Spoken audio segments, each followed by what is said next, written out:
Bonjour tout le monde, soyez le bienvenu sur votre chaîne Sima Style. Aujourd'hui, je vais partager avec vous ce modèle très chic et élégant. Donc, comme d'habitude, je vais travailler sur la taille L. On aura besoin de quelques mesures. Par exemple, en commençant avec l'épaule. Voilà. Normalement, on prend la mesure d'épaule sur le dos.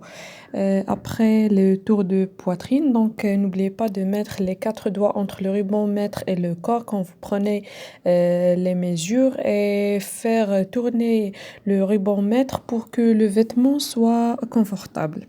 Voilà. Et après, c'est tour de taille, la même chose, tour de bassin, la même chose. Et hauteur bassin, c'est à partir du cou, passant par les seins jusqu'à les bassins.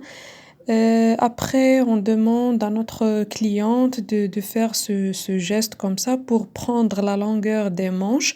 À propos des tours des manches, on n'aura pas besoin, donc on passe directement pour tour de poignet. Voilà.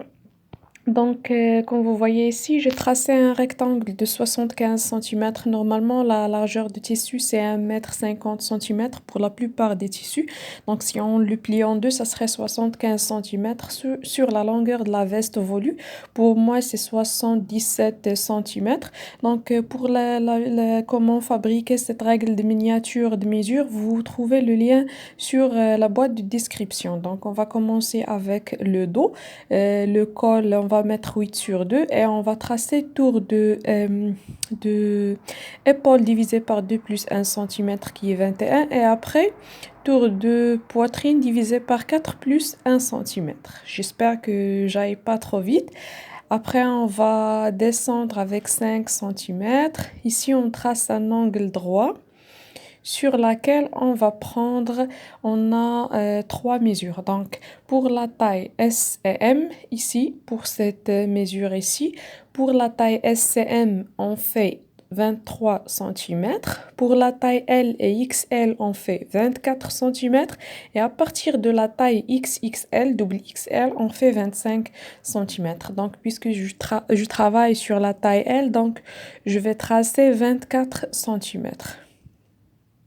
Voilà.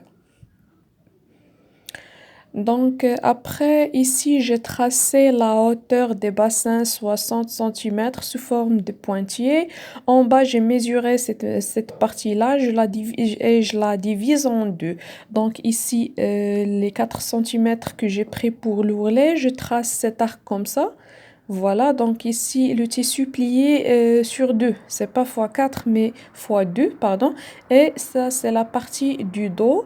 Et voilà. Donc, je repasse avec une autre couleur la partie qu'on va découper, comme d'habitude. Et on passe pour le devant. Voilà. Donc, si vous voulez mettre des boutons pour le manteau ou bien la veste, vous laissez 3 à 6 cm. Normalement, on laisse pour mettre les boutons 6 cm. Mais si vous voulez mettre des boutons de pression, vous mettez 3 à 4 cm. Donc ici, le modèle est ouvert du devant. Donc, je vais laisser seulement 3 cm pour le croisement. Pour le col, je vais mettre 8. Et après, je trace la même chose, tour de poitrine divisé par 4 plus 6 cm. Donc, on ajoute 6 cm pour toutes les tailles, c'est fixe. Donc, je descends avec 5 cm, je trace l'angle droit, je prends 24 cm. Après, je relie ces points. Ici, je cherche le milieu et je trace cet arc. Voilà, donc c'est comme le dos.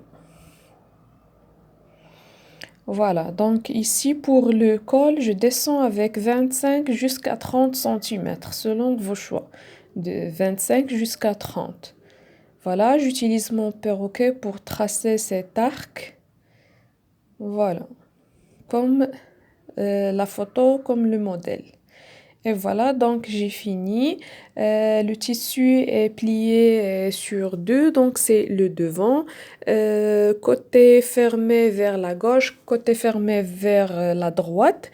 Donc je repasse avec une autre couleur et on passe pour avoir les manches.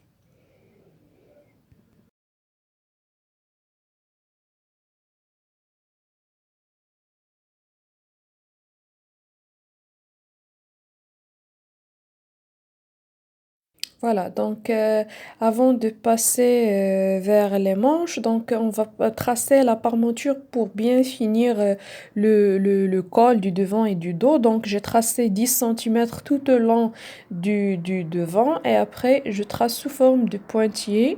Et ici, j'utilise mon perroquet.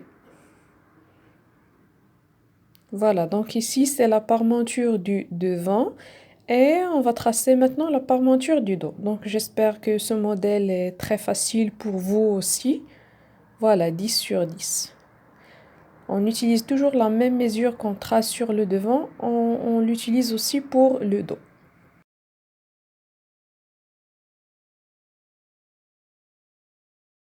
Donc ici pour les manches, j'ai la longueur des manches 60 centimètres, c'est celle que j'ai tracée. Donc pour la largeur, on trace, si vous mettez 23, vous tracez 22.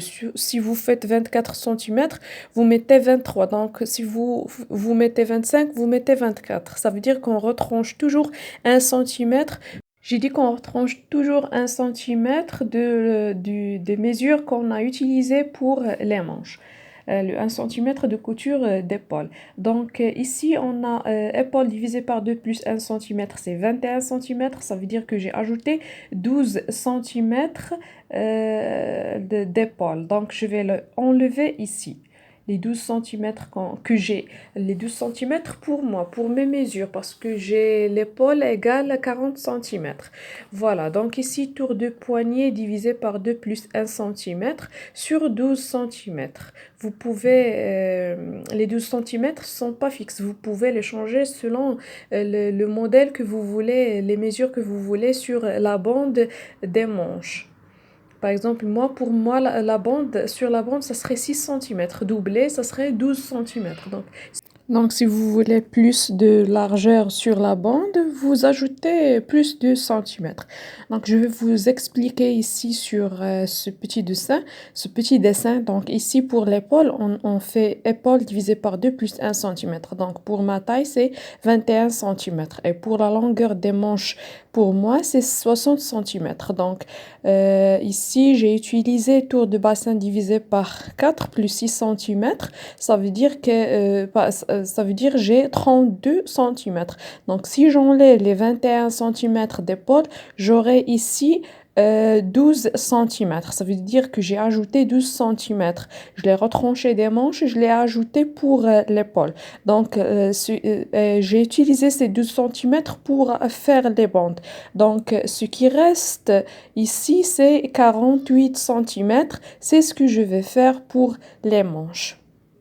Donc, c'est 48 centimètres. Ici, les 5 centimètres qu'on a utilisés ici, on va les utiliser encore sur les manches. C'est comme si on complète la partie des manches sur épaule. Donc, le tissu ici est plié en 4. Donc, voilà, et je laisse les 23 centimètres ici pour les plis. Ça veut dire les petites traits que j'ai tracés en bas à côté de tissu pour réservé pour les bandes. Donc, j'espère que tout est clair. En passant maintenant pour le petit croquet. Donc, j'ai fait comme sur Patron.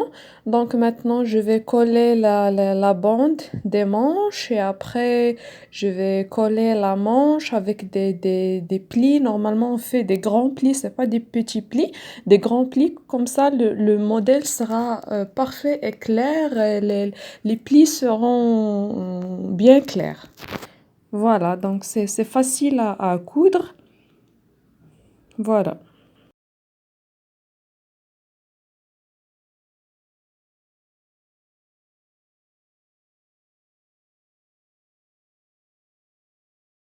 Donc pour la parmenture ici, on plie le tissu en deux et on trace le patron, la partie du dos et on trace ce qu'on veut, les 10 centimètres ou bien les 15 ou bien ce que vous voulez.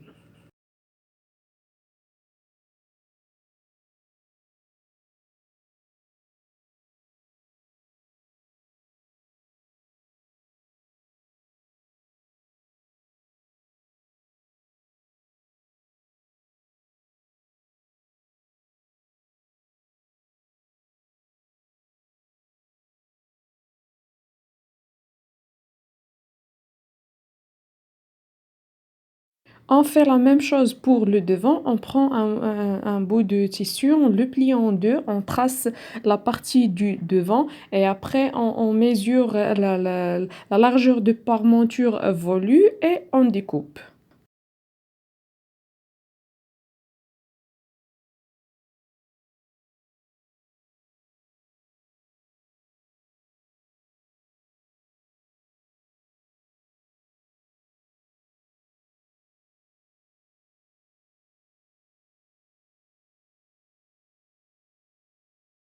Voilà, donc j'espère que vous allez adorer le modèle d'aujourd'hui. J'ai plein de très beaux modèles que je vais partager avec vous prochainement. Donc, faites abonner pour les nouveaux. N'oubliez pas de mettre les j'aime. J'espère que tout est clair et que j'arrive à vous bien expliquer ce qu'il faut faire. Donc, à bientôt, aux prochaines vidéos, Inch'Allah. Bye bye!